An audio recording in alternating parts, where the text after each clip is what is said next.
ان الحمد للہ نحمده ونستعینه ونستغفره ونعوذ باللہ من شرور انفسنا ومن سیئات اعمالنا من يهده اللہ فلا مضل له ومن يضلل فلا هادی له واشهد ان لا الہ الا اللہ وحدہ لا شریک له واشهد ان محمدا عبدہ ورسولہ اما بعد فإن خير الحديث كتاب الله وخير الهدي هدي محمد صلى الله عليه وآله وسلم وشر الأمور محدثاتها وكل محدثة بدعة وكل بدعة ضلالة وكل ضلالة في النار. أعوذ بالله السميع العليم من الشيطان الرجيم من همزه ونفخه ونفثه. بسم الله الرحمن الرحيم. رب اشرح لي صدري ويسر لي امري واحلل عقدة من لساني يفقهوا قولي. بسم الله الرحمن الرحيم. ان الله وملائكته يصلون على النبي يا ايها الذين آمنوا صلوا عليه وسلموا تسليما. اللهم صل على محمد وعلى آل محمد كما صليت على إبراهيم وعلى آل إبراهيم إنك حميد مجيد. اللهم بارك على محمد وعلى آل محمد كما باركت على إبراهيم وعلى آل إبراهيم إنك حميد مجيد. اللهم ربنا آتنا في الدنيا حسنة وفي الآخرة حسنة وقنا عذاب النار. لا إله إلا أنت سبحانك إني كنت من الظالمين. حسبنا الله ونعم الوكيل. یا حی یا قیوم برحمتک استغیث ولا حول ولا قوة الا باللہ العلی العظیم آمین. الحمدللہ آج 21 مئی 2023 کو سنڈے کے دن ہماری یہ قرآن کلاس نمبر 149 کی اسٹوڈیو ریکارڈنگ ہونے جا رہی ہے. سورہ یونس کی آیت نمبر 73 کے اوپر ہماری آخری کلاس ہوئی تھی آلموسٹ ایک مہینہ پہلے. بیچ میں کچھ ایشوز کی وجہ سے یہ ریکارڈنگ نہیں ہو سکی اور مصروفیات تھیں. اب کوشش کرتے ہیں کہ یہ بغیر کسی وقفے کے سلسلہ جاری رہے انشاءاللہ تعالی. سیدنا نوح علی نبینا وعلیہ الصلاۃ والسلام کی قوم کا ذکر کمپلیٹ ہوا تھا. اللہ تعالیٰ نے سیدنا نوح علیہ السلام اور ان کے ساتھ اہل ایمان کو نجات دی اور ان کے مخالفین کو اس طوفان کے اندر غرق کر دیا. اور اس کے بعد اللہ تبارک و تعالیٰ نے ایک جنرل تمام انبیاء کرام کو کور کیا ہے اگلی آیات کے اندر. ان کے جو تفصیلی واقعات ہیں وہ سورہ ہود کے اندر اور سورۃ الاعراف کے اندر بیان ہوئے ہیں. تو یہاں پر اللہ تعالیٰ نے ایک جملے میں انہیں کور کیا ہے. آیت نمبر 74 میں اعوذ باللہ من الشیطان الرجیم بسم اللہ الرحمن الرحیم. ثم بعثنا من بعدہ رسلا. پھر نوح علیہ السلام کے بعد ہم نے اور بھی کئی رسول بھیجے. الی قومہم، ان کی قوموں کی طرف.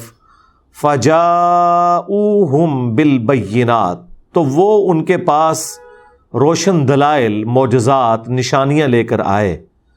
فما کانوا لیؤمنوا بما کذبوا بہ، لیکن وہ ایسے ہے ہی نہیں تھے کہ جن کو پہلے جھٹلایا گیا، جن باتوں کو جھٹلایا گیا وہ ان باتوں کے اوپر ایمان لے کر آتے. یعنی انہوں نے وہی روش اختیار کی جو قوم نوح نے اختیار کی تھی من قبل، اس سے پہلے. کذالک نطبع علی قلوب المعتدین، بالکل اس طریقے سے ہم مہر لگا دیتے ہیں سرکشوں کے دلوں کے اوپر. جو حد سے بڑھنے والے لوگ ہیں ان کے دلوں پر ہم مہر لگا دیتے ہیں. اچھا، یہ اللہ کی جو ڈیوائن مہر ہے یہ اس شخص کے اوپر لگتی ہے جو حق دیکھنے سمجھنے کے باوجود اسے قبول نہ کرے. پھر اللہ تعالیٰ اس پر ایسی مہر لگاتا ہے کہ پھر اس کے سامنے زمین و آسمان کے سارے دلائل بھی رکھ دیے جائیں تب بھی وہ حق بات قبول نہیں کرے گا. اللہم لا تجعلنا منہم ربنا لا تزغ قلوبنا بعد اذ ہدیتنا وہب لنا من لدنک رحمہ انک انت الوہاب آمین. اب یہ بعد میں جو انبیاء آئے ان میں ٹاپ آف دا لسٹ حضرت ہود علیہ السلام اور ان کے بعد صالح علیہ السلام. یہ دو ٹاپ آف لسٹ پیغمبر ہیں جن کے تفصیلی حالات سورۃ الاعراف اور سورہ ہود میں وارد ہوئے ہیں. ثم بعثنا من بعدهم موسیٰ، پھر ان کے بعد اللہ تعالیٰ نے موسیٰ علیہ السلام کو بھیجا، وہارون، اور ہارون علیہ السلام کو ان کا مددگار بنایا، ان کے بھائی بھی تھے، اللہ نے انہیں بھی پیغمبر بنایا. الی فرعون وملئہ، فرعون کی جانب اور اس کے سرداروں کی طرف. بآیاتنا، اپنی نشانیوں کے ساتھ. اللہ تعالیٰ فرماتا ہے ہم نے ان کو بھیجا. فاستکبروا، تو فرعونیوں نے بھی تکبر کی روش اختیار کی. وکانوا قوما مجرمین، اور وہ بھی پھر مجرم لوگوں میں شامل ہو گئے. یعنی تکبر یہ کیا کہ حق بات سے اناد کیا، جو صحیح مسلم میں حدیث ہے. تکبر یہ نہیں کہ تم اچھا لباس پہنو یا اچھے دکھو، اللہ بھی خوبصورت ہے، خوبصورتی کو پسند فرماتا ہے. تکبر یہ ہے کہ حق بات سے اناد کر دو اور دوسروں کو حقیر جانو. دل نے گواہی دے دی کہ یہ بات اسی طریقے سے ہے، قرآن میں ایسے ہی لکھا ہے، احادیث میں ایسے ہی لکھا ہے، اس کے باوجود آپ نے اس بات کو قبول نہیں کیا. تعصب کی وجہ سے، فرقہ واریت کی وجہ سے، کسی بڑے کی اندھی پیروی کرنے کی وجہ سے، کسی بھی وجہ سے جب دل نے گواہی دے دی کہ یہ بات ٹھیک ہے اور آپ نے قبول نہیں کی، تو یہ ہے تکبر. کہ آپ کے اندر اتنی اکڑ ہے کہ آپ کو اللہ اور اس کے رسول عز و جل و صلی اللہ علیہ وآلہ وسلم کی بات بتائی جائے اور آپ کہیں کہ ہمارے بزرگ تو یہ لکھ گئے، ہمارے بڑوں نے تو یہ کہا تھا، تو یہ تکبر ہے. اور دوسری بات نبی علیہ السلام نے فرمایا دوسروں کو حقیر سمجھنا. آپ مہنگا لباس پہنیں کوئی حرج نہیں ہے، حلال کے پیسوں کا ہوگا تو، لیکن اگر آپ اچھا لباس، اچھی جوتیاں پہن کر دوسرے لوگوں کو حقارت کی نظر سے دیکھتے ہیں تو یہ بھی تکبر ہوگا. فَلَمَّا جَاءَهُمُ الْحَقُّ مِنْ عِنْدِنَا، پھر جب ان کے پاس آیا ہماری طرف سے حق، قَالُوا إِنَّ هَذَا لَسِحْرٌ مُبِينٌ، تو کہنا شروع ہو گئے کہ یقیناً، بالضرور یہ تو کھلا جادو ہے. یعنی فرعونیوں نے حضرت موسیٰ علیہ السلام کے اس معجزے کو جادو کہا. تو اب ظاہر ہے کہ اگر جادو ہے تو اس کا مقابلہ جادوگروں نے ہی کرنا تھا آ کے. اور پھر اللہ تعالیٰ نے فرعونیوں کو ذلیل کروایا ان جادوگروں کے ذریعے. نہ صرف ان کا جادو ناکام ہوا بلکہ وہ جادوگر سب سے پہلے ایمان لانے والے بن گئے. اب اس واقعے کی طرف اشارہ ہے اس کے اندر، اتنی تفصیل کے ساتھ نہیں لیکن ایٹ رینڈم بیان ہوا ہے. قال موسیٰ اتقولون للحق لما جاءکم اسحر ھذا، تو موسیٰ علیہ السلام نے کہا کہ کیا تم لوگ حق کے آ جانے کے بعد، اللہ تعالیٰ نے اسپیشل تمہیں یہ پروٹوکول دیا کہ تمہارے اندر ایک پیغمبر بھیجا ہے، اس کے باوجود کہ وہ معجزات بھی لے کر آیا، تم نے یہ کہنا شروع کر دیا کہ یہ جادوگر ہے، یہ جادو لے کر آیا ہے. وَلَا يُفْلِحُ السَّاحِرُونَ، جادوگر تو کبھی بھی کامیاب نہیں ہوتے، جادو کا انجام تو ہمیشہ برا ہوتا ہے. یعنی وہ یہ بتانا چاہ رہے تھے کہ اگر میرے مقابلے پہ جادو بھی لے کے آؤ گے نا تو وہ ناکام ہوگا. اور یہ اس بات کی دلیل ہے کہ یہ جادوگر کا علم نہیں ہے، یہ نورانی علم ہے، اللہ تعالیٰ کی طرف سے معجزہ ہے جو وقت کے پیغمبر کو دیا گیا ہے. جادوگر تو وہ ہیں جو ناکام ہوں گے. قالوا اجئتنا لتلفتنا عما وجدنا علیہ آباءنا، تو وہ کہنے لگے کہ تم اس لیے ہمارے پاس یہ سارے کا سارا معاملہ لے کر آئے اور تم نے یہ جو دعوی نبوت کیا ہے صرف اس لیے کہ تم ہمیں ہٹا دو اس بات سے جس پر ہم نے اپنے آباء و اجداد کو پایا ہے، جس دین کے اوپر ہمارے آباء و اجداد تھے ان سے ہمیں ہٹا دو. دیکھیں جب کبھی نبی بھی آیا ہے نا تو نبی کے مخالفین نے ہمیشہ اس کی مخالفت میں ایک ہی بات کی ہے کہ تم ہمیں اس لیے یہ باتیں بتا رہے ہو تاکہ ہمارے بزرگوں سے ہمیں ہٹا دو. اب وہ بزرگ گمراہ تھے، ان بزرگوں کا غم نہیں ان لوگوں کو جاتا. آج بھی اگر کوئی نبی کے پیٹرن پہ نبی کی بات آگے پہنچائے نا تو اس کے مخالفین بھی یہی کہتے ہیں کہ تم ہمیں اس لیے بتا رہے ہو تاکہ ہم اپنا فرقہ چھوڑ دیں. اتنے بڑے بڑے بزرگ پاگل تھے. اچھا جو یہ بات آپ سے کر رہا ہے اسے بتائیں کہ بھائی دوسرے فرقے والے بھی آپ کے بارے میں یہی کہتے ہیں کہ اتنے بڑے بڑے بزرگ پاگل تھے. دونوں طرف کروڑوں لوگ ماننے والے ہیں.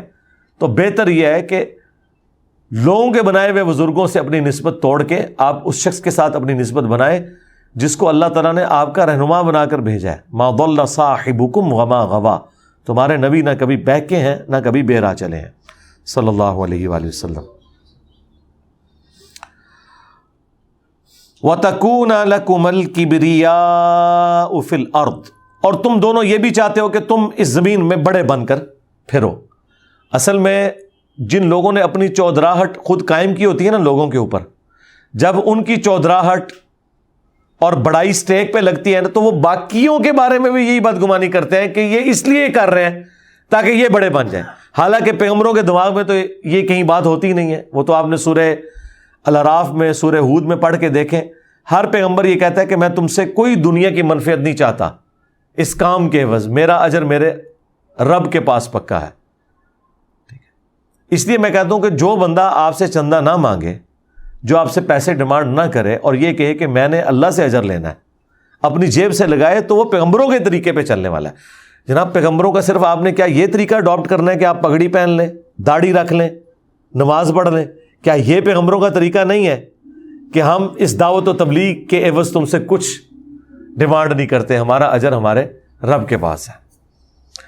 تو اب چونکہ وہ خود یہی حرکت کرتے تھے مخالفین، تو وہ پیغمبروں کے بارے میں بدگمانی کرتے تھے کہ تم اس لیے آئے ہو تاکہ ہمارے سرداروں کو ہٹا کر، یا سردار کہتے تھے کہ ہمیں ہٹا کر تم بڑا بننا چاہتے ہو اس قوم کے اندر کہ لوگ تمہاری عزت کریں. وما نحن لکما بمؤمنین، تو ہم تو تمہاری بات دونوں کی نہیں ماننے والے.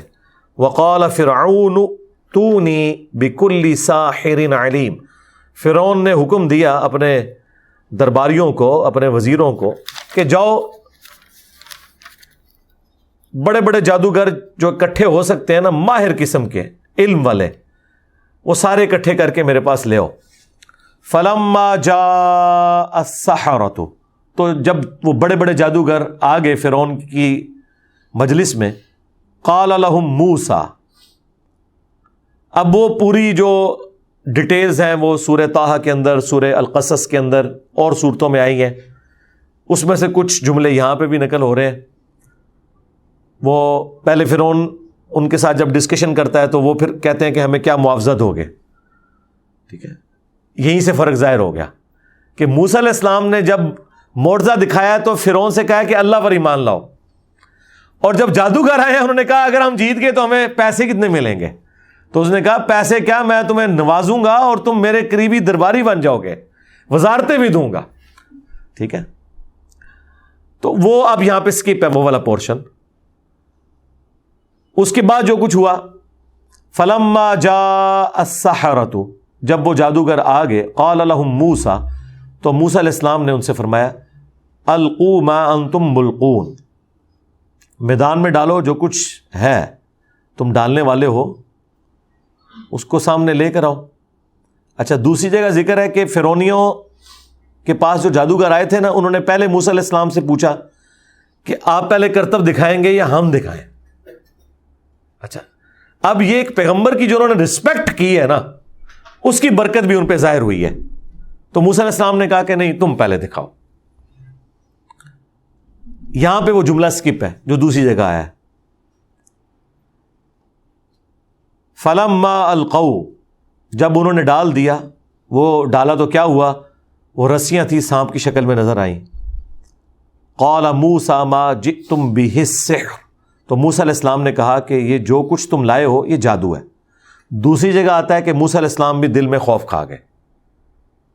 دو وجہ سے خوف کھا گئے، ایک تو ظاہر ہے کہ وہ رسیاں جادو کی وجہ سے سانپ نظر آ رہی ہیں، اور دوسرا کہ میرا معجزہ بھی یہی تھا، انہوں نے رسیاں پھینک کے لوگوں کو سانپ دکھا دیا، میں جب لاٹھی پھینک کے سانپ دکھاؤں گا تو فرق تو کوئی نہ رہ گیا. موسیٰ علیہ السلام کو تو پتہ ہی نہیں تھا کہ اگلی قسط کیا ہونے والی ہے. تو قرآن کے الفاظ ہیں موسیٰ علیہ السلام بھی دل میں خوف کھا گئے. تو پھر اللہ تعالیٰ نے وحی کی کہ خوف نہ کھائیے، آپ یہ اعصاب پھینکیں، پھر دیکھیں اللہ تعالیٰ کیا کرتا ہے. اچھا، اس سے یہ پتہ چلا کہ وہ موسیٰ علیہ السلام نے اس لاٹھی کو سانپ نہیں بنایا تھا، اللہ نے بنایا تھا. اور موسیٰ علیہ السلام کو بس اتنا ہی پتا تھا کہ یہ اژدہا بن سکتا ہے. یہ تو ان کے دماغ میں بھی نہیں تھا کہ یہ ایسا اژدہا بنے گا کہ ان سانپوں کو جو نظر آ رہے تھے ایکچولی وہ رسیاں تھیں وہ کھا جائے گا۔ پھر اس سے بڑھ کر اس کے بعد جب وہ سمندری جھیل کے کنارے پہنچے، وہاں پہ بھی جا کے موسیٰ علیہ السلام پریشان ہوئے، تو اللہ نے کہا کہ یہی عصا اب سمندر میں مارو، راستہ بھی بنائے گا۔ موسیٰ علیہ السلام کو تو نہیں پتا تھا کہ یہ عصا راستہ بھی بنا سکتا ہے۔ یار اگر پیغمبروں کا یہ سٹیٹس ہے نا تو بزرگ بابے شاہی کوئی نہیں، کہ وہ اپنی مرضی سے کچھ نہیں دکھا سکتے جب تک اللہ نہ چاہے۔ تو یہاں پہ وہ ساری باتیں سکپ ہیں، اینڈ پہ جو موسیٰ علیہ السلام نے جملہ بولا تھا نا وہ آیا کہ قال موسیٰ ما جئتم بہ السحر، موسیٰ نے کہا یہ جو کچھ تم لے کر آئے ہو نا یہ سارا ہے جادو۔ ان اللہ سیبطلہ، بے شک اللہ تعالیٰ اسے ملیہ میٹ کر دے گا۔ ان اللہ لا یصلح عمل المفسدین، بے شک اللہ تعالیٰ شریر لوگوں کے کاموں کو نہیں سنوارتا، ان کی اصلاح نہیں کرتا جو گمراہی کے اوپر تلے ہوئے ہیں۔ وَيُحِقُّ اللَّهُ الْحَقَّ بِكَلِمَاتِهِ، اور اللہ تعالیٰ نے حق کو حق کر کر دکھا دیا اپنے حکم سے۔ وَلَوْ كَرِهَ الْمُجْرِمُونَ، خواہ مجرم اس بات کا برا ہی مان جائے۔ اب یہاں پہ ایک جنرل جملے کا ذکر ہوا ہے، یہاں پر وہ باقی واقعہ سارا سکپ ہے کہ موسیٰ علیہ السلام نے جب وہ لاٹھی پھینکی وہ اژدہا بن گئی، وہ سارے سانپ جو بظاہر نظر آ رہے تھے ہے وہ رسیاں تھیں، وہ سانپ بنے نہیں تھے، نظروں کا دھوکہ تھا، ایلوژن تھا، کیونکہ قرآن میں واضح سورہ الحج میں ہے کوئی ایک مکھی بھی نہیں بنا سکتا، تو جادوگر کیا سانپ بنا سکتے تھے؟ گویا کہ وہ سانپ نظر آئے، ہے وہ رسی ہی تھی، نظر کے دھوکے کی وجہ سے۔ تو وہ اژدہا ان ساری رسیوں کو نگل گیا، تو سب سے پہلے جادوگر سجدے میں گر پڑے اور انہوں نے کہا کہ ہم موسیٰ اور ہارون اور بنو اسرائیل کے رب کے اوپر ایمان لے کر آتے ہیں۔ پھر فرعون نے کہا کہ میں نے تو تمہیں اجازت ہی نہیں دی، تم کیوں ایمان لے آئے؟ بھائی اس کے بعد اجازت کی کیا ضرورت رہ جاتی ہے؟ میں تمہیں قتل کر دوں گا، سولی لٹکا دوں گا، مخالف سمت کے ہاتھ پاؤں کٹوا دوں گا۔ تو آگے سے انہوں نے کہا کہ تو جو کچھ بھی کرے گا دنیا کی زندگی میں کر سکتا ہے نا، آخرت تو اللہ کے حضور ہمارے لیے ہے۔ اچھا آپ دیکھیں کہ جادوگر جن کے اوپر تکیہ کیا تھا فرعون نے، وہ خود ایمان لے آئے، تو ہونا تو چاہیے تھا کہ سب سے پہلے فرعون ایمان لے آتا، جس کے کھلاڑی فیل ہوئے، وہ کھلاڑی ایمان لے آئے۔ وہ ایمان کیوں لے آئے تھے؟ اس لیے کہ ہر فیلڈ کا جو ایکسپرٹ ہے وہ سمجھتا ہے کہ اس فیلڈ میں زیادہ سے زیادہ کیا ہو سکتا ہے۔ جادوگروں کو پتا چل گیا کہ یہ جو کچھ موسیٰ علیہ السلام نے کیا نا جادو کے ذریعے، یہ نہیں ہو سکتا۔ یہ تو ہو سکتا تھا کہ لاٹھی سانپ نظر آئے، لیکن یہ فزیکلی باقی سارے سانپوں کو کھا جائے اور ان کو وہاں سے غائب کر دے، یہ کام نہیں ہو سکتا۔ اسی لیے میں نے اس پہ جملہ بولا تھا کہ انبیاء کے جو معجزات ہوتے ہیں نا وہ ریپروڈیوس کبھی نہیں ہو سکتے۔ میڈیکل سائنس کتنی بھی ترقی کر جائے، یہ کبھی نہیں ہوگا کہ کوئی ایسی دوائی بن جائے کہ آپ وہ دوائی لگائیں کسی اندھے کو اور اس کی بینائی واپس آ جائے، یا ڈھیلے نہ ہو اور وہ ہاتھ پھیرے اور ڈھیلے آ جائیں۔ یہ عیسیٰ علیہ السلام کو اللہ نے معجزہ دیا تھا جو قرآن میں رپورٹ ہوا۔ میڈیکل سائنس کتنی ترقی کر جائے، مردے کو تو زندہ نہیں کر سکتی۔ رسول اللہ صلی اللہ علیہ وآلہ وسلم کے بارے میں جو صحیح بخاری میں ہے کہ ایک صحابی کی پنڈلی کی ہڈی ٹوٹ گئی تھی، آپ نے مبارک ہاتھ پھیرا، اسی وقت ٹھیک ہو گئی۔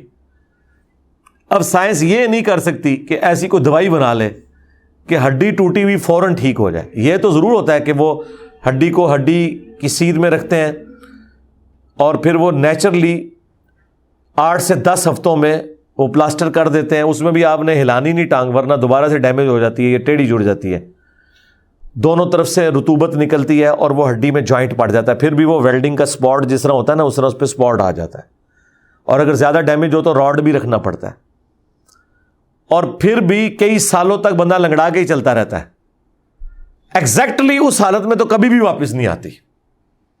لیکن یہ نبی کا معجزہ ہے کہ نبی علیہ السلام نے ہاتھ پھیرا ہے اور فوراً وہ کہتے ہیں میری پنڈلی کی ہڈی ایسے ہوگی کہ جیسے کبھی ٹوٹی ہی نہیں تھی۔ اب یہ ریپروڈیوس سائنس نہیں کر سکتی، وہ کیورنگ پیریڈ تو وہ اپنی جگہ رہنا ہے.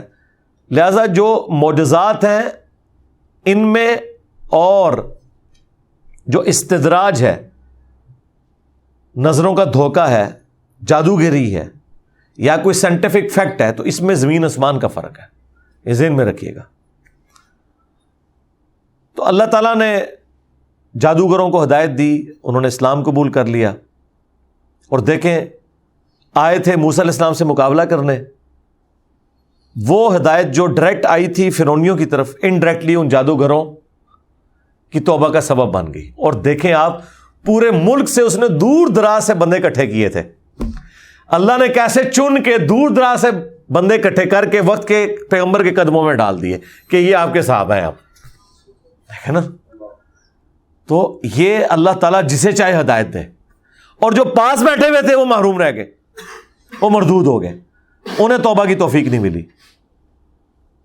اور ان جادوگروں کے ایمان کا لیول دیکھیں کہ ایک لمحہ پہلے مقابلہ کر رہے ہیں، ایک لمحے بعد وہ سجدے میں گرے ہیں، ایمان لے آئے، اور اب فرعون انہیں دھمکیاں لگا رہا ہے.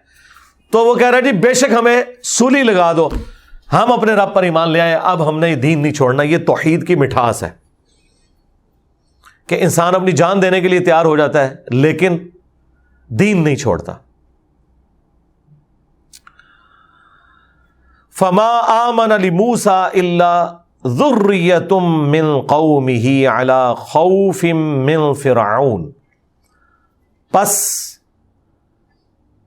موسیٰ علیہ السلام پر ایمان نہ لائے مگر ان کی قوم کے چند نوجوان، اور وہ بھی خوف رکھتے ہوئے فرعون کا، وَمَلَئِهِمْ اور اس کے سرداروں کا، اَن يَفْتِنَهُمْ کہ وہ انہیں بہکا نہ دے، فتنے میں مبتلا نہ کر دے. ایک تو یہ ہے کہ وہ زبردستی مار کٹائی کر کے دوبارہ اس دین میں نہ لے جائیں. دوسرا یہ کہ اگر ہم دین نہیں چھوڑتے ہیں تو ہمیں تکلیفوں میں مبتلا نہ کریں. یہ فتنہ عربی والا یعنی آزمائش میں. اور ظاہر ہے کہ یہ ہمیشہ پیغمبر کے ساتھیوں کے ساتھ ہوا ہے کہ انہیں تکلیفوں سے گزرنا پڑتا ہے. اب یہاں پوائنٹ کی بات دیکھیں، بوڑھے بابے ادھر بھی کوئی نہیں ایمان لے کر آئے. موسیٰ کی قوم کے چند نوجوان بچے، ان کی اولادوں میں سے ٹین ایجرز. اس کی وجہ یہ ہے کہ یہ عمر ایسی ہوتی ہے اس میں بندہ دلیری دکھا جاتا ہے، چاہے بے وقوفی کی وجہ سے ہی دکھا جائے، لیکن دکھاتا ہے. بوڑھے لوگ جو ہے نا وہ معاشرے سے بھی شرم کھاتے ہیں، اس کی وجہ سے ان ہڈیوں کو چینج کرنا بڑا مشکل ہوتا ہے. پھر دوسرا وہ محکم ہو چکے ہوتے ہیں اپنے عقائد و نظریات کے اوپر. رسول اللہ کے کیس میں بھی آپ دیکھیں صلی اللہ علیہ وآلہ وسلم، 90% سے زیادہ جو اصحاب ہیں نا وہ ٹین ایجرز ہیں یا بلو 30 ہوں گے. یرا ان میں سے کتنے بڑے بڑے اصحاب ایسے ہیں کہ جن کی عمریں 20 سے کم تھیں جب رسول اللہ دنیا سے تشریف لے گئے صلی اللہ علیہ وآلہ وسلم. حضرت عبداللہ ابن عباس کی عمر 13 سال تھی رسول اللہ کی وفات کے وقت صلی اللہ علیہ وآلہ وسلم. اب 13 سال کیا عمر ہوتی ہے؟ عبداللہ بن عمر کی عمر مبارک بمشکل 22-23 سال تھی جب نبی علیہ السلام دنیا سے تشریف لے گئے.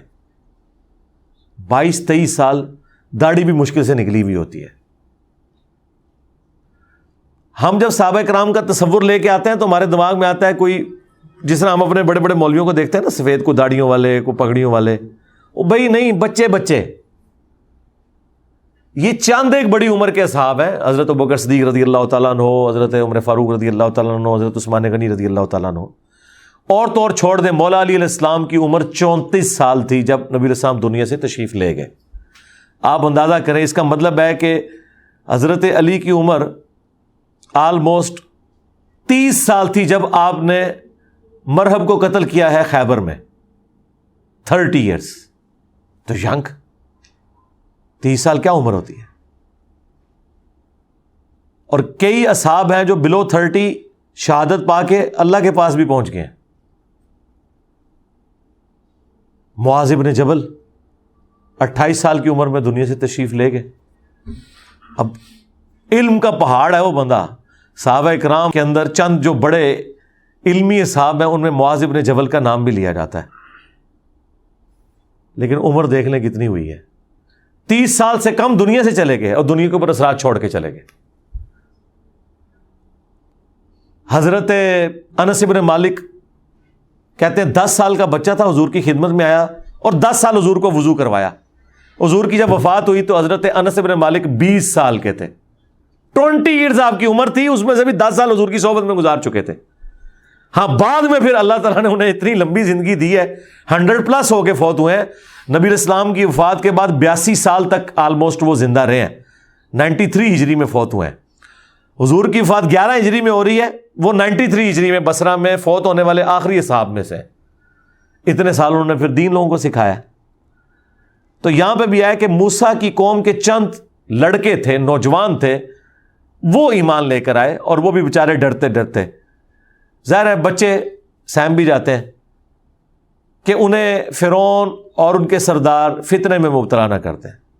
وَإِنَّ فِرْعَوْنَ لَعَالٍ فِي الْأَرْضِ، اور بے شک فرعون ایک سرکش انسان تھا، زمین میں اس نے سرکشی پھیلائی ہوئی تھی. وَإِنَّهُ لَمِنَ الْمُسْرِفِينَ، اور واقعی وہ حد سے بڑھنے والوں میں شامل تھا.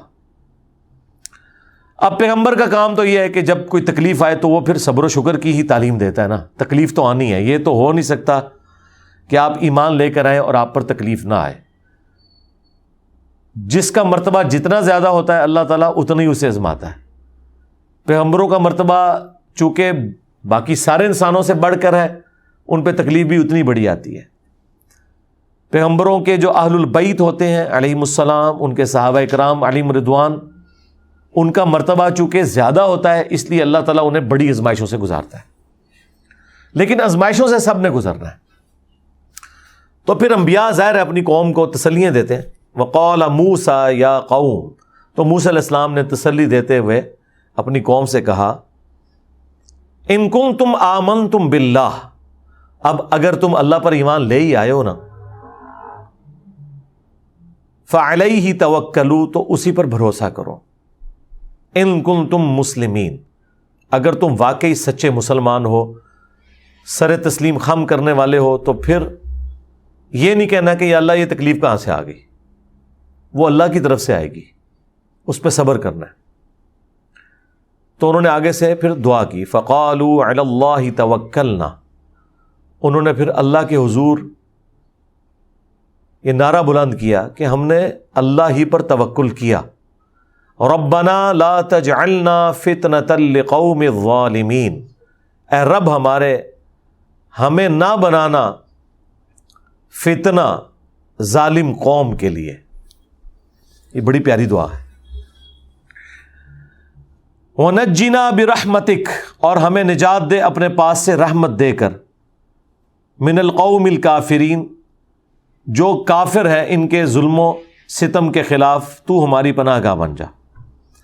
اب یہ دعا آپ ذرا دیکھیں، اے رب ہمارے ہمیں مت بنانا فتنہ ان ظالم لوگوں کے لیے. یہ اگر میں آسان الفاظ میں آپ کو سمجھاؤں نا تو یہ ہے کہ ہمیں ان ظالموں کی خوراک نہ بنا دینا. ان کے لیے آزمائش یہ ہے کہ یہ اللہ کے اولیاء کے مقابلے پہ کھڑے ہوں گے. انبیاء کے ساتھی اللہ کے اولیاء اور وہ مخالفین شیطان کے اولیاء. ان شیاطین کے لیے آزمائش یہ ہے کہ یہ اللہ کے اولیاء کے خلاف کھڑے ہوں گے اور انہیں تکلیفیں دیں گے. تو اے رب ہمارے ہم ان کا نوالا نہ بنے کہ تو ان کو آزمائے ہمارے ذریعے. تو ہمارے ذریعے کیسے آزمایا جائے گا کہ یہ ہمیں تنگ کریں گے. تو بیسیکلی تو یہ مانگا جا رہا ہے کہ اے اللہ ہمیں تکلیف اور پریشانی سے بچانا، لیکن انداز یہ ہے کہ اے اللہ ان کے لیے ہمیں فتنہ نہ بنانا. یعنی ان کی تو نے آزمائش کرنی ہے، لیکن ہمارے ذریعے سے نہ کرنا کہ وہ تکلیف تو ہم کاٹ رہے ہوں گے اور تو آزمائش ان کی کر رہا ہوگا کہ وہ وقت کے پیغمبر کا ساتھ دیتے ہیں یا پیغمبر کے ساتھیوں پہ ظلم کرتے ہیں.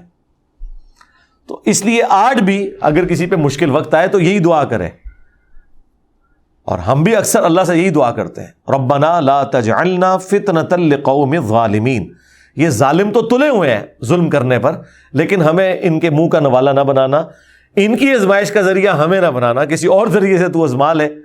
لیکن ونس اگر تو نے یہ طے کیا ہے کہ آزمائش ہے، پھر ثابت قدم رکھنا. وَنَجِّنَا بِرَحْمَتِكَ، اور ہمیں نجات دے اپنی رحمت کے ساتھ ان کافروں کے مقابلے پر اس قوم سے ہمیں نجات دے. وَأَوْحَيْنَا إِلَىٰ مُوسَىٰ وَأَخِيهِ، اور ہم نے وحی کی موسیٰ علیہ السلام ان کے بھائی کی طرف، أَن تَبَوَّآ لِقَوْمِكُمَا بِمِصْرَ بُيُوتًا، کہ اپنی قوم کے لیے مصر میں گھر بناؤ یا شہر میں گھر بناؤ. وَاجْعَلُوا بُيُوتَكُمْ قِبْلَةً، اور اپنے گھروں کو قبلہ رخ رکھو، تاکہ اگر مسجد کا بھی اہتمام کرنا پڑتا ہے تو وہ گھر چند ایک جو گھر ہیں وہ دار ارقم بن جائیں، مساجد بن جائیں، لہذا گھروں کو قبلہ رخ رکھ کے بناؤ. وَأَقِیمُوا الصَّلَاةَ، اور نماز کو قائم رکھنا. وَبَشِّرِ الْمُؤْمِنِينَ، اور خوشخبری ہے اہل ایمان کے لیے. وَقَالَ مُوسَىٰ، اور موسیٰ علیہ السلام نے عرض کی اپنے رب کے حضور، رَبَّنَا إِنَّكَ آتَيْتَ فِرْعَوْنَ وَمَلَأَهُ، اے بے شک میرے رب، ہمارے رب، تو نے عطا کیا فرعون کو اور اس کے سرداروں کو، زینۃ واموالا، دنیا کا جو سامان ہے، آرائش ہے اور مال، فی الحیات الدنیا، دنیا کی زندگی میں. ربنا لیضلوا عن سبیلک، یہ اس لیے کہ اے ہمارے رب یہ لوگوں کو گمراہ کرتے پھرے. اب یہ دیکھیں، یہ موسیٰ علیہ السلام بھی اس طرح کی جرت کر کے دعا کر سکتے ہیں. دیکھو یہ تو سیدھا سیدھا میڑ ہے جو ہم کہتے ہیں تانا. اے اللہ تو نے فرعون کو اور اس کے سرداروں کو اس لیے دنیا کی دولت دی ہے کہ یہ خود بھی گمراہ ہو اور اپنے مال کے ذریعے اوروں کو بھی گمراہ کرتے رہے. آج بھی دیکھیں پیسے والے لوگ اچھے بھلے دیندار لوگوں کو گمراہ کر دیتے ہیں، اپنے پیسے کے ذریعے گمراہی کے راستے پہ چلا دیتے ہیں. تو موسیٰ علیہ السلام کیا کہہ رہے ہیں کہ یا اللہ تو نے فرعون کو اس لیے پیسہ دیا تھا کہ یہ خبیث خود تو جہنم میں جاتا، اپنے پیسے کی بنیاد پہ لوگوں کو خرید کے انہیں بھی گمراہی کے راستے پہ چلا رہا ہے. ربنا اطمس علی اموالہم، اے اللہ برباد کر دے ان کے اس مال کو. واشدد علی قلوبہم، اور سخت کر دے ان کے دلوں کو. فلا یؤمنوا، یہ کبھی بھی ایمان نہ لے کر آئیں. حتی یروا العذاب العلیم، یہاں تک کہ دردناک عذاب ان پر آ جائے. اب ان کے دلوں پہ ایسی مور لگا، یعنی موسیٰ علیہ السلام اتنی تبلیغ کرنے کے بعد اب ان کا جس کے کہتے ہیں نا، وہ ہم اپنی زبان میں کہتے ہیں نا کہ پارا جو ہے وہ ہائر پوزیشن پہ پہنچ گیا ہے. آپ کا جلال اور غصہ ہائر پوزیشن پہ ہے کہ یا اللہ اب میری بھی یہ خواہش نہیں ہے کہ یہ ایمان لے کر آئے. یہ نہ ہو کہ اینڈ ٹائم پہ یہ کلمہ پڑھ لیں اور جو انہوں نے ہمیں اتنی تکلیفیں دی ہیں وہ معاف ہو جائیں. اب یہ اتنی دیدہ دریری کے ساتھ حضرت موسیٰ علیہ السلام بھی دعا کر سکتے ہیں کہ اللہ ان کے مال بھی برباد کر دے، ان کے دلوں کو سخت کر دے. یعنی اب یہ پوائنٹ آف نو ریٹرن پہ پہنچ جائے. اب ہم اپنی آنکھوں سے ان کا عذاب ہی دیکھنا چاہتے ہیں. اللہ انہیں کبھی ہدایت نہ دے. یہ موسیٰ علیہ السلام کا ایک اپنا مزاج تھا، لیکن اس کے اگینسٹ آپ اگر رسول اللہ صلی اللہ علیہ وآلہ وسلم کا ایٹیچیوڈ دیکھیں تو وہ بالکل ڈیفرنٹ ہوا کرتا تھا. آپ ہمیشہ معافی کی روش اختیار کرتے تھے آخری وقت تک. آپ نے اگر کہیں قنوت نازلہ بھی پڑھی ہے تو اس وقت پڑھی ہے جب آپ کے ساتھیوں کو ظلماً شہید کیا گیا. اپنی ذات کے اعتبار سے آپ نے ہمیشہ معافی اور درگزر کی روش اختیار کی ہے. حتیٰ کہ وہ جو تفصیلی واقعہ آیا ہے صحیح مسلم کے اندر، طائف کے موقع پر آپ کی مبارک جوتیاں بھی خون سے بھر گئیں، جو آپ کے پیچھے اوباش لڑکے لگا دیے گئے تھے، پتھر مارتے تھے. اور بلکہ حدیث بخاری مسلم دونوں میں ہے، پہاڑوں کا فرشتہ آیا، اس نے کہا کہ مجھے اللہ نے بھیجا ہے، آپ اجازت دیں تو میں طائف کی وادی کو دو پہاڑوں کے درمیان مسل کے رکھ دوں. آپ نے فرمایا کہ ہو سکتا ہے ان کی آنے والی نسلیں اسلام قبول کر لیں، ٹھیک ہے، اگر یہ نہیں قبول کر رہے تو مجھے ان سے بھی امید ہے. آپ نے اللہ تعالیٰ کی طرف سے آئی ہوئی وہ پیشکش بھی ٹھکرا دی. ظاہر ہے فرشتے خود سے تو نہیں آتے، وہ اللہ نے بھیجے تھے. آپ کی رحمت کا ظہور پھر اس طرح ہوا ہے کہ دیکھیں وہ بنو ثقیف جس نے رسول اللہ کو اتنی تکلیف دی تھی، اس نے اسلام بھی قبول کیا. اور اسی بنو ثقیف کے اندر ہی ابو عبیدہ ثقفی، وہ صحابی اتنے بڑے جو پرشینز کے خلاف لڑتے ہوئے ہاتھی کے نیچے آ کے شہید ہوئے. اور عراق کا کافی حصہ انہی کے ذریعے فتح ہوا. اور پھر ان کا بیٹا مختار بن ابو عبیدہ ثقفی، اس نے قاتلین حسین سے انتقام لیا، وہ بنو ثقیف سے ہی تھا. تو آپ دیکھیں اگر نبی علیہ السلام اس وقت وہ آفر قبول کر لیتے تو بنو ثقیف ختم ہو جاتے، جہنم میں چلے جاتے، لیکن اللہ نے ان کی آنے والی نسلوں کی قسمت میں جنت لکھی ہوئی تھی. تو جب موسیٰ علیہ السلام نے یہ دعا کی نا کہ یا اللہ نہ اب انہیں ہدایت ملے، ان کے دلوں کے اوپر مور لگا دے، ان کا مال برباد کر دے، اب بس عذاب ہی یہ دیکھیں. قال قد اجیبت دعوتکما، تو اللہ تعالیٰ نے کہا کہ میں نے تم دونوں کی دعا قبول کر لی ہے بھائی موسیٰ اور ہارون، تم نے جو مانگا تھا گرانٹیڈ. فاستقیما، لیکن اب تم نے بھی ثابت قدم رہنا ہے. یہ نہ ہو عذاب آئے تو پھر تمہیں نظر آئے کہ یہ تو میری قوم کے لوگ ہیں، یا اللہ معاف کر دیں ان کو، پھر تمہارا دل نہیں پسیجنا چاہیے. وَلَا تَتَّبِعَانِ سَبِيلَ الَّذِينَ لَا يَعْلَمُونَ، اور پھر ہرگز نہ چلنا اس طریقے پر جو جاہلوں کا طریقہ ہے. اب اللہ سے مانگا ہے تو بس ثابت قدم رہنا ہے اور انتظار کرنا ہے. اللہ تعالیٰ نے تمہاری دعا قبول کر لی ہے. اب وہ آ رہا ہے کہ وہ دعا قبول کیسے ہوئی ہے. وَجَاوَزْنَا بِبَنِي إِسْرَائِيلَ الْبَحْرَ، تو ہم نے پار لگا دیا بنو اسرائیل کو سمندر کی دوسری طرف. یہ سمندری جھیلیں تھیں کچھ صحرائے سینا میں، وہ پورا پورشن جو آتا ہے. آج کے دور میں وہ ساری جھیلیں جوڑ جوڑ کر نہر سوئس بن چکی ہوئی ہے، جو اربوں ڈالر کی کمائی ہے مصر کی. پہلے وہ خشکی، پھر آگے سمندری جھیل آتی تھی، پھر خشکی، پھر سمندری جھیلیں آتی تھی، اور یوں اس صحرا کو لوگ پار کرتے تھے. اس وقت تو اتنے ریسورسز نہیں تھے. یہ تو گوروں نے نہر سوئس بنائی. جب سلطنت عثمانیہ سے مصر ان کے قبضے میں آ گیا تو پھر انہوں نے وہ نہر سوئس بنا کے، ورنہ آپ کو پتہ ہے پہلے جب تجارت ہوتی تھی نا، پورے کا پورا جو بر اعظم افریقہ ہے نا، وہ گھوم کے تو اس طرف لوگ آتے تھے. جو کئی مہینوں کا سفر تھا وہ چند گھنٹوں کا سفر بن گیا ہے نہر سوئس کی وجہ سے. آپ ذرا نقشے میں جا کے دیکھیں تو انہی میں سے ایک سمندری جھیل تھی جو کراس کی تھی بنو اسرائیل نے. فَأَتْبَعَهُمْ فِرْعَوْنُ وَجُنُودُهُ بَغْيًا وَعَدْوًا، تو فرعونیوں نے بھی اور ان کے لشکر نے بغاوت اور سرکشی اور دشمنی نبھانے کے لیے ان کی پیروی کی.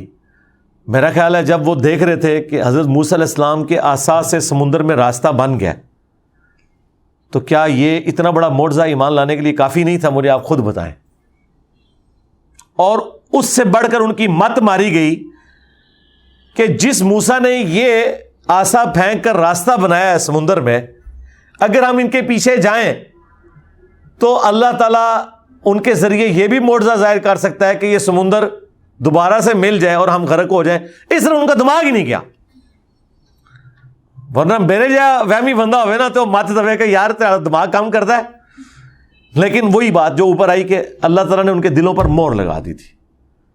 جب اللہ نے مور لگائی ہے ان کے دماغ میں بھی یہ بات نہیں آئی ہے، حالانکہ یہ کامن سینس کی بات تھی. ایمان بھی لا سکتے تھے، چلو ایمان نہیں لائے، کم از کم یہ بیوقوفی تو نہ کرو کہ پیچھے چل پڑو. تو اللہ تعالیٰ کہہ رہا ہے وہ اپنی اسی سرکشی میں اور بغاوت میں وہ بنی اسرائیل کے پیچھے، وہ جو 6 لاکھ کا لشکر تھا، 50 ہزار کے آلموسٹ 12 قبائل تھے. حضرت یعقوب علیہ السلام کے 12 بیٹوں کی اولاد، اسے بنو اسرائیل کہا جاتا ہے. تو وہ پیچھے ان کے ہو لیے. حتی اذا ادرکہ الغرق، یہاں تک کہ جب وہ ڈوبنے لگا. وہ تو پھر قرآن میں آتا ہے نا، دونوں طرف بڑی بڑی موجیں ایسے پہاڑوں کی مانند اکٹھی ہو گئیں، اور وہ راستہ جب بنا، جب وہ سینٹر میں پہنچے تو بنو اسرائیل تو پار پہنچ چکے تھے، تھوڑا سا گیپ تھا اس کے درمیان، اور جیسے ہی آخری بندہ دوسری طرف لگا تو یہ دونوں سمندروں کے پہاڑ آپس میں مل گئے اور وہ غرق ہو گئے. جب وہ غرق ہونے کے قریب تھا، جب آخری غوطہ اسے لگنے والا تھا، قال آمنت انہ لا الہ الا الذی آمنت بہ بنو اسرائیل، تو وہ کہنے لگا کہ میں ایمان لے کر آتا ہوں سوائے اس ہستی کے کہ جس پر بنو اسرائیل ایمان لائے ہوئے ہیں، کوئی معبود نہیں ہے۔ اللہ کا نام پھر بھی اس کی زبان پہ نہیں آیا، اس نے شارٹ کٹ کیا کہ شاید کوئی چھٹکارا ہو جائے کہ بھئی اس رب کو میں مانتا ہوں جو بنی اسرائیل کا رب ہے۔ وَأَنَا مِنَ الْمُسْلِمِينَ، اور میں سر تسلیم خم کرنے والوں میں شامل ہوتا ہوں، میں مسلم ہوتا ہوں، اسلام لاتا ہوں۔ لیکن وہی بات ہے کہ موت کا غرغرہ جب آ جائے تو پھر توبہ قبول نہیں ہے۔ وہ جامع ترمذی میں واضح حدیث ہے کہ موت کے غرغرے سے پہلے پہلے توبہ قبول ہے۔ اب یہ موت اس نے سامنے دیکھ لی تھی تو اللہ تعالیٰ نے اس کے جواب میں فرمایا الآن، کیا اب ایمان لے کر آئے گا؟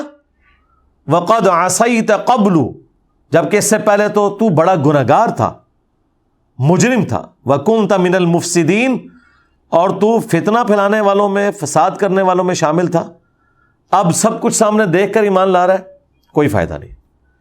فَالْيَوْمَ نُنَجِّيكَ بِبَدَنِكَ، تو آج کے دن ہم تیرے جسم کو نجات دیں گے، لِتَكُونَ لِمَنْ خَلْفَكَ آیَةً، تاکہ تو بعد میں آنے والوں کے لیے ایک نشانی بن جائے۔ وَإِنَّ كَثِيرًا مِّنَ النَّاسِ عَنْ آيَاتِنَا لَغَافِلُونَ، اور بے شک لوگوں کی اکثریت اللہ تعالیٰ کی نشانیوں سے غفلت برتتی ہے۔ حق قبول کرنے والے ہمیشہ تھوڑے لوگ ہی ہوتے ہیں۔ یہ پھر جسم اللہ تعالیٰ نے باقی رکھا، وہ کافی عرصہ تک تو غائب رہا، آلموسٹ 8 سے 100-150 سال پہلے یہ ملا، اور باقاعدہ آپ کو پتہ ہے میوزیم کے اندر اسے سیو کیا ہوا ہے، اور یوٹیوب کے اوپر اس کی ویڈیوز بھی رکھی ہوئی ہیں۔ اور قرآن کا زندہ معجزہ جو 1200 سال تک قرآن کے نزول کے بعد سے لے کر 1200 سال تک تو لوگوں کی آنکھوں سے اوجھل تھا کہ وہ لاش کدھر گئی۔ مثلا اگر آپ صحابہ سے پوچھتے، تابعین، تبع تابعین سے، کہ جی قرآن تو کہہ رہا ہے کہ ہم نے فرعون کے جسم کو نجات دے دی ہے تاکہ آنے والے لوگوں کے لیے نشانی ٹھہرے، تو وہ جسم کدھر ہے؟ تو انہوں نے کیا کہنا تھا کہ ہے صحیح ہے کہیں، جب اللہ چاہے گا ظاہر کر دے گا۔ جس طرح آج کل لوگ آپ سے پوچھتے ہیں جی یاجوج ماجوج کدھر ہے، بھئی ہم وہی کہیں گے کہ ہے صحیح ہے، جب آئیں گے پتہ چل جائے گا۔ تو دیکھ لیں یہ بھی تو جسم آ گیا نا، اور پورے انٹرنیشنل میڈیا نے اسے کور کیا، اور باقاعدہ اسے میوزیم میں رکھا گیا۔ یوٹیوب پہ آپ جائیں، فرعون کی ممی رکھی ہوئی ہے، وہ باقاعدہ پوری اس کی ڈاکومنٹریز بھی آپ کو مل جائیں گی اس حوالے سے، وہ کس طریقے سے وہ ساری کی ساری چیزیں سیو ہوئیں۔ وَلَقَدْ بَوَّأْنَا بَنِي إِسْرَائِيلَ مُبَوَّأَ صِدْقٍ، اور ہم نے عطا فرمایا بنی اسرائیل کو بہترین ٹھکانہ، وَرَزَقْنَاهُم مِّنَ الطَّيِّبَاتِ، اور ان کو ہم نے بہترین رزق دیا اپنی پاکیزہ چیزوں میں سے۔ پہلے تو انہیں من و سلوہ دیا سرائے سینہ میں جو بھٹکتے رہے، اس کے بعد اللہ تعالیٰ نے شام کی سرزمین بھی ان کو دے دی، اور وہاں پر وہ آباد ہوئے، وہ زرخیز سرزمین ہے آج تک۔ فَمَا اخْتَلَفُوا، لیکن پھر بھی انہوں نے اختلاف کیا بعد میں، حَتَّى جَاءَهُمُ الْعِلْمُ، یہاں تک کہ ان کے پاس حقیقت کا علم آ گیا، یعنی رسول اللہ کی مبارک ذات آ گئی، قرآن آ گیا، جن باتوں میں وہ جھگڑتے تھے اس کا سلوشن آ گیا۔ اس سے پہلے عیسیٰ ابن مریم آئے، لیکن یہ بدبخت ایسے تھے، انہوں نے عیسیٰ ابن مریم کا بھی انکار کیا، حالانکہ وہ خود یہودی النسل بنی اسرائیل میں سے تھے۔ رسول اللہ کے کیس میں تو انہیں گلا تھا نا، یہ بنو اسماعیل میں کیوں آئے؟ جو بنو اسرائیل میں سے آئے ان کو بھی انہوں نے قبول نہیں کیا۔ ان ربک یقضی بینہم یوم القیامۃ فیما کانوا فیہ یختلفون، بے شک تیرا رب فیصلہ کر دے گا قیامت کے دن ان کے درمیان ہر اس بات کا جو دنیا میں یہ اختلاف کیا کرتے تھے۔ لیکن اس فیصلے کا فائدہ کوئی نہیں ہونا کسی کو، کہ کسی کو موقع مل جائے کہ جی اب آپ دنیا میں آپ واپس چلے جائیں اور سر اس دفعہ ذرا سوچ سمجھ کے آنا، نہیں۔ یہ اکثر لوگ آپ کو کہتے ہیں نا، اور جی آگے جا کے پتہ لگے گا کون ٹھیک ہے کون غلط۔ سرکار آگے جا کے پتہ نہیں لگے گا، لگ پتہ جائے گا۔ اگر غلام احمد قادیانی دجال کے ماننے والوں کو قیامت کے دن یہ پتہ چلا کہ یہ فریب کرتا رہا ہمارے ساتھ، تو کیا قیامت کے دن اس اختلاف کا فیصلہ ہونا آپ کو فائدہ پہنچائے گا کہ آپ دنیا میں واپس آ جائیں اور معذرت کے ساتھ آپ صرف قادیانیوں تک نہ رہیں، باقی بھی ہر فرقہ اپنے اوپر غور کرے کہ میں اپنے مرنے سے پہلے قرآن و سنت کے دلائل کی روشنی میں دیکھوں کہ میری کون سی بات وحی الہی کے مطابق ہے جو قرآن اور سنت کی شکل میں اس شخص پہ نازل ہوئی جس کی قبر مدینے میں ہے صلی اللہ علیہ وآلہ وسلم، اور کون سی باتیں جو ہیں وہ متس مشہور ہیں، فرقوں کی تعلیمات ہیں جو چل رہی ہیں، ان کا قرآن و سنت سے کوئی تعلق نہیں ہے۔ اب یہ کہنا کہ آخرت میں جا کے پتہ چل جائے گا تو اس کا تو کوئی فائدہ نہیں ہے۔ فائدہ مجھے تب ہے مجھے دنیا میں پتہ چلے کہ کیا حق ہے اور کیا باطل، کیونکہ وہاں سے کوئی واپس نہیں نہ آ سکتا۔ وہ تو قرآن میں کئی جگہ ہے کہ لوگ کہیں گے کہ اللہ ہمیں ایک دفعہ دنیا میں واپس بھیج دے، ہم تیرے نبیوں کے طریقے کے مطابق چلیں گے، لیکن اللہ تعالیٰ فرمائے کہ بس وہ ایک ہی چانس تھا، یہ دوبارہ ہونا ہی نہیں ایسا۔ فَإِن كُنْتَ فِي شَكٍّ مِّمَّا أَنزَلْنَا إِلَيْكَ، تو اے نبی اگر آپ کو شک ہو اس کے متعلق جو ہم نے آپ کی طرف نازل کیا، ظاہر رسول اللہ کو تو کوئی شک نہیں تھا، لیکن آپ کو مخاطب کر کے بیسیکلی آپ کے مخالفین سے یہ بات کی جا رہی ہے کہ اگر تمہیں شک ہے نا کہ اس نبی کی طرف جو قرآن نازل ہوا ہے یہ انہوں نے خود گھڑ لیا ہے یا نعوذ باللہ انہوں نے جھوٹا دعوی نبوت کیا ہے اور یہ قرآن اللہ کی کتاب نہیں ہے، مما انزلنا الیک، جو ہم نے نازل کیا ہے نبی تمہاری طرف، فاسأل الذین یقرؤون الکتاب من قبلک، تو ان سے ذرا دریافت کر لیں جو آپ سے پہلے کتاب کے جاننے والے ہیں، پڑھنے والے ہیں۔ ہر آنے والے پیغمبر کی جو پیش گوئیاں ہیں نا وہ اس سے پہلے والے پیغمبر کی کتابوں میں تعلیمات میں موجود ہوتی ہیں۔ قرآن میں ہے نا کہ عیسیٰ ابن مریم نے کہا تھا کہ میں جا رہا ہوں اور میں تمہیں اپنے بعد اس نبی کی بشارت دے رہا ہوں کہ جن کا نام احمد ہوگا، سورہ الصف کے اندر۔ تو ہر پیغمبر اپنے بعد آنے والے پیغمبر کی پیشگوئی کرتا ہے، یہ اللہ کا رول ہے۔ تو اللہ تعالیٰ فرما رہا ہے کہ اہل کتاب جیوز اور کرسچنز اور اسپیسیفکلی یہودی جیوز، اگر تمہیں کوئی شک ہے اس حوالے سے تو جو تمہارے کتابیں پڑھنے والے لوگ ہیں انہیں پوچھ کے دیکھ لو، کیا تمہاری کتابوں کے اندر پیغمبر آخر الزمان صلی اللہ علیہ وآلہ وسلم کی پیش گوئیاں موجود نہیں ہیں؟ تو یقیناً موجود تھی۔ لقد جاءک الحق من ربک، تو بے شک اے نبی آپ کے پاس آپ کے رب کی طرف سے حق آ چکا ہے، سچائی آ چکی ہے، پرپزفل کتاب، با مقصد کتاب آ چکی ہے۔ فلا تکونن من الممترین، تو آپ نے شک والوں میں شامل نہیں ہونا، اور آپ کے ذریعے بیسیکلی آپ کے ساتھیوں کو اور آپ کے مخالفین کو بتایا جا رہا ہے کہ آپ نے سچائی پہ قائم رہنا ہے۔ بلا شبہ یہ اللہ کے پیغمبر ہیں، یہ کتاب اللہ کی طرف سے ہے۔ وَلَا تَكُونَنَّ مِنَ الَّذِينَ كَذَّبُوا بِآيَاتِ اللَّهِ، اور ہرگز ان لوگوں میں شامل نہ ہونا جنہوں نے اللہ کی آیات کو جھٹلایا۔ فَتَكُونَ مِنَ الْخَاسِرِينَ، اور وہ ہو گئے خسارہ پانے والوں میں سے۔ إِنَّ الَّذِينَ حَقَّتْ عَلَيْهِمْ كَلِمَةُ رَبِّكَ لَا يُؤْمِنُونَ، بے شک جن کے اوپر یہ بات اللہ کی طرف سے پکی ہو چکی، ثابت ہو چکی آپ کے رب کی طرف سے، تو وہ کبھی بھی ایمان نہیں لے کر آئیں گے۔ یعنی اللہ تعالیٰ نے جن کے دلوں پر مہر لگا دی ہے، وہی بات جو ہمارے استاد ڈاکٹر سراج صاحب کہا کرتے تھے کہ سوئے ہوئے شخص کو تو آپ جگا سکتے ہیں لیکن جو شخص آنکھیں بند کر کے لیٹا ہوا ہے آپ اس کو اٹھا نہیں سکتے، جس پہ اللہ نے مہر لگا دی ہوئی ہے۔ وَلَوْ جَاءَتْهُمْ كُلُّ آیَةٍ، اگر ان کے پاس سارے معجزات اور نشانیاں بھی آ جائیں، حَتَّى يَرَوُا الْعَذَابَ الْأَلِيمَ، تب بھی یہ ایمان لانے والے نہیں یہاں تک کہ یہ وہ دردناک عذاب نہ دیکھ لیں۔ یعنی اب انہوں نے ایمان کبھی بھی نہیں لانا یہاں تک کہ ان کی موت آ جائے اور یہ موت کے منہ میں چلے جائیں اور آخرت کے عذاب میں مبتلا ہو جائے، اس وقت تک اب یہ ایمان نہیں لانے والے۔ تو یہ اس صورت میں ہوتا ہے جب کسی کے دل کے اوپر اللہ تعالی مہر لگا دے۔ لیکن انسانی تاریخ میں ایک ایکسیپشن ایسی ہے کہ پیغمبر کا انکار بھی کیا، پیغمبر نے وعید بھی سنا دی، عذاب کے آثار بھی نمایاں ہو گئے، پھر بھی اس قوم سے اللہ نے عذاب کو ٹال دیا. وہ ایک ہی ایکسیپشن انسانی ہسٹری میں ہے اور وہ قوم یونس ہے. اسی کی وجہ سے اس سورت کا نام بھی یونس ہے. ورنہ اس سورت میں سب سے زیادہ ذکر توحید کا ہے. حضرت یونس علیہ السلام کا تو بڑا مختصر سا ذکر ہے جو اگلی آیات میں آ رہا ہے, لیکن اس سورت کا نام یونس اس لیے رکھا گیا کہ انسانی تاریخ میں کبھی کوئی اتنا بڑا واقعہ نہیں ہوا کہ پیغمبر دھمکی لگائے اور عذاب کے آثار بھی آ جائیں اور وہ دھمکی پوری نہ ہو. آپ کو پتہ ہے اس کا مطلب کیا ہے؟ اس کا تو مطلب ہے نعوذ باللہ پیغمبر کی بات جھوٹی نکل آئی. مخالفین نے تو یہی سمجھنا ہے کہ دھمکی لگائی تب بھی پوری نہیں ہوئی. اور پیغمبر کیا سوچے گا اپنے بارے میں کہ یا اللہ تیرے کہنے پہ اسے دھمکی لگائی, یہ کیا ہو گیا؟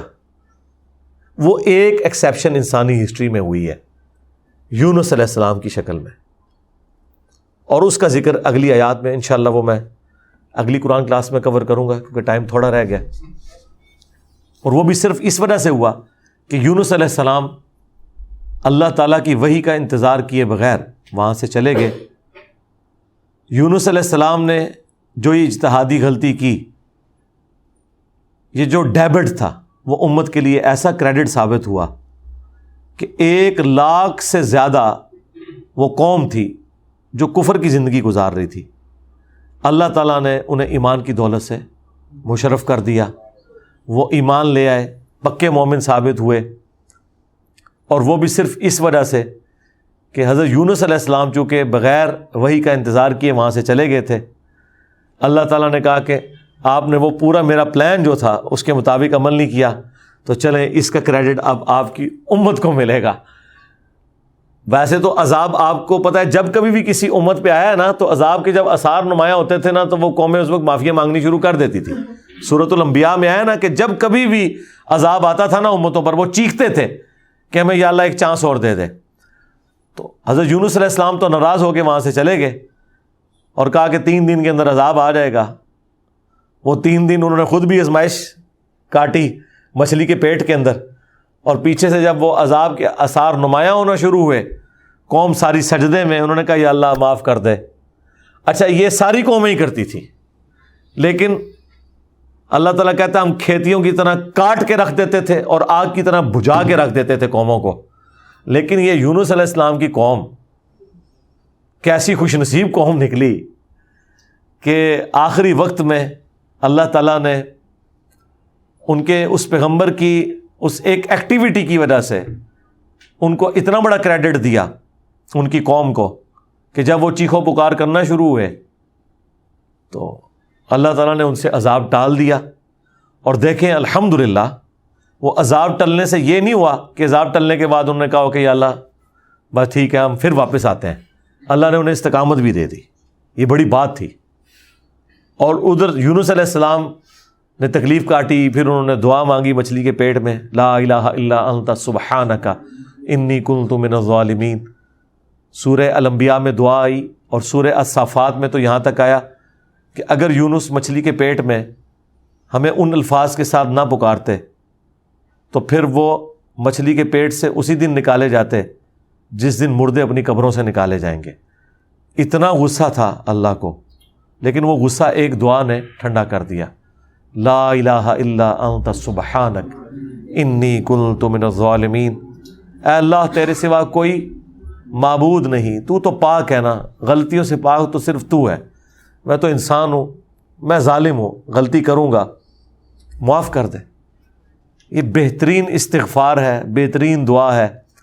جامع ترمذی میں حدیث ہے کہ جو شخص بھی یونس علیہ السلام کی دعا کے ذریعے اللہ کی طرف متوجہ ہوتا ہے, اللہ تعالیٰ اسے محروم نہیں لوٹاتا.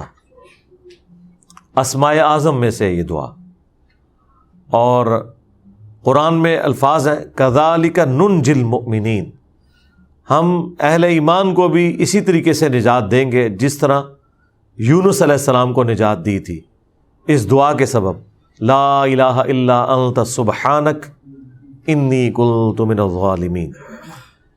یہ دعا اپنی دعاؤں میں شامل کریں, دعاؤں کے سٹارٹ میں پڑھا کریں, درود شریف سے پہلے. یہ اللہ تعالیٰ کی بہترین ایک تعریف بھی ہے, یار اس سے بہتر کیا تعریف ہو سکتی ہے؟ مختصر سے جملے میں کیا قیامت چھپی ہوئی ہے. ٹھیک ہے. وہ مجھے یاد آ گیا ہمارے جو ساجد بٹ صاحب رحمہ اللہ تعالی، جب ان کی ڈیتھ ہوئی نا تو ان کی آخری دعا یہی تھی. دیکھیں اچھے استاد کے پاس بیٹھنے کا کتنا فائدہ ہوتا ہے.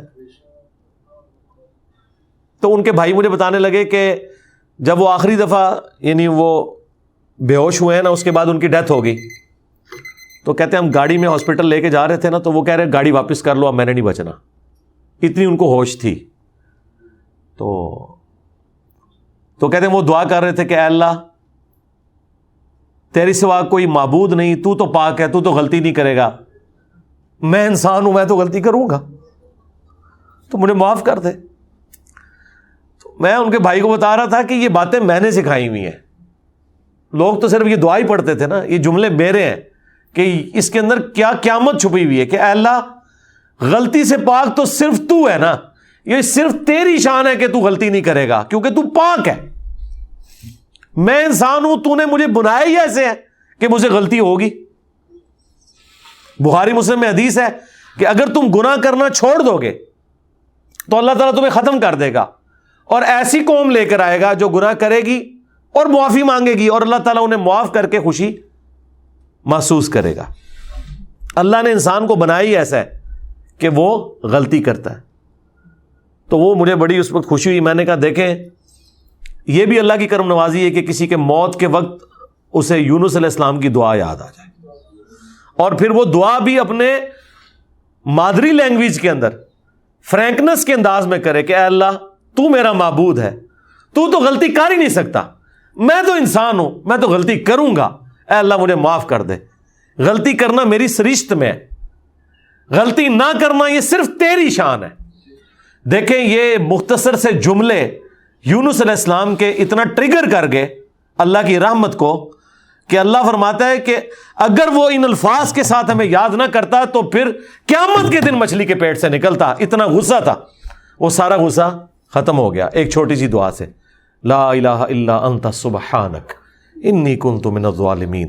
یہ جب دعا پڑھے نا تو اس کا ترجمہ آپ نے ذہن میں رکھنا ہے، اے اللہ تیرے سوا کوئی معبود نہیں، غلطیوں سے پاک صرف تو ہے. تو میں تو ہوں نا، میں مانتا ہوں میں غلطی کروں گا، لیکن آنا میں نے تیرے پاس ہی ہے معافی مانگنے کے لیے. لا الہ الا انت سبحانک انی کنت من الظالمین. اور جمع کے صیغے سے پڑھیں گے لا الہ الا انت سبحانک انا کننا من الظالمین. آمین. اللہ تعالیٰ سے دعا ہے جو حق بات میں نے کہی اللہ تعالیٰ ہمارے دلوں میں راسخ فرمائے. اگر جس بات میں میرے منہ سے کوئی غلط بات نکل گئی تو اللہ تعالیٰ ہمارے دلوں سے اسے دھو ڈالے، ہمیں معاف بھی فرما دے، ہمیں کتاب و سنت کی تعلیمات پر عمل کر کے دوسرے بھائیوں تک پہنچانے کی توفیق عطا فرمائے. سبحانک اللہم و بحمدک اشہد ان لا الہ الا انت استغفرک و اتوب الیک وما علینا الا البلاغ المبین. جزاکم اللہ خیرا.